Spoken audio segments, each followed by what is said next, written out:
So we all tend to get carried away with these cliche descriptions of an INTJ, the evil genius plotting to take over the world kind of thing, and it's kind of cool, I guess, but INTJs are way more than that. So I decided to make a series of short videos about what it's like to be an INTJ. And I'll begin by talking about what I like about being an INTJ, and then I'll go on to talk about the areas that I have difficulties in, and perhaps offer an explanation for the rationale behind these behaviours or these difficulties, or what I like doing, what I don't like doing. And these will mostly be my personal theories, so untested stuff, which I'll just put out there. What would be very interesting would be if other INTJs or people who interact with INTJs talk about what they find in common and how they differ. So we've all read descriptions about the various types, and we're all familiar about the common characteristics people belonging to a particular type share.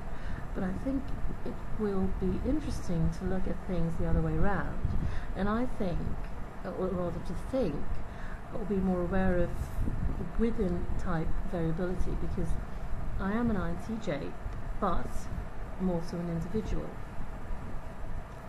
So what we'll talk about in today's video is how INTJs analyse, organise and put information to use. Now, being an INTJ allows me to see patterns and make connections between different sets of data. It isn't as if other types don't do this, but with me, I do this all the time, and I do it quickly, and I do it automatically. So when I'm reading things, or when I'm watching something, or listening to someone talk about a particular idea, my mind's going off 5 different directions, and I'm pulling out information and matching them to the new information that's coming in. And my mind's constantly comparing and connecting this new information with bits of information, of related information that I have stored in my memory somewhere. And whilst it's doing this, it's simultaneously evaluating each of these connections to see which is the most workable.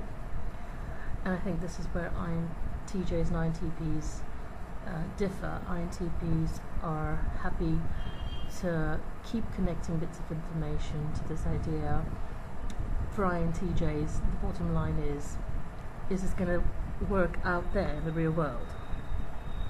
So if I have to imagine it pictorially, it's like I'm standing in this dark space, and I can hear or see this new information coming in, and it's coming in as different shaped blocks, and as it's coming in, it's falling.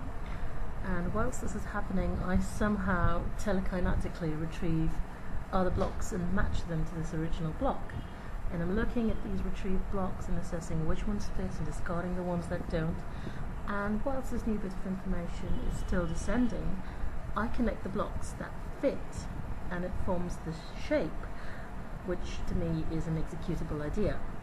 And as it reaches eye level, I imagine sort of walking around it and inspecting it to see whether everything really fits, whether it's strong, whether it's structurally sound.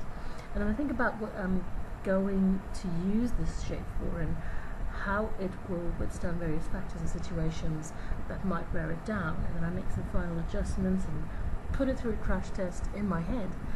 And if it survives, it's ready to be presented to the world. And all this happens automatically, in a matter of seconds. In fact, I wasn't even aware of it until recently, until I started becoming more aware of my thought process. All this, of course, happens assuming that the information coming in is interesting. If not, it might not even penetrate the surface of my consciousness. I'll elaborate on that when I talk about listening. I mean, I'm famous for just tuning out when somebody's saying something, and they might be giving me important pieces of information, and I'll be going, yeah, but I wouldn't have heard a thing, and then I wouldn't have done, whatever they said, and then I get into trouble. But we'll talk more about that when we talk about INTJs and listening. Now, if this information does break through this darkness and starts to descend into my mind, I might push it away if it doesn't make sense, or and I'll elaborate on this when I talk about INTJs and openness, because we're notorious for not being open to other ideas and suggestions. Okay, so that's the first bit about what I like about being an INTJ. And please feel free to comment, but keep them clean. And if you aren't comfortable having a discussion here, you can email me and I'll try and get back to you. So stay tuned for more videos.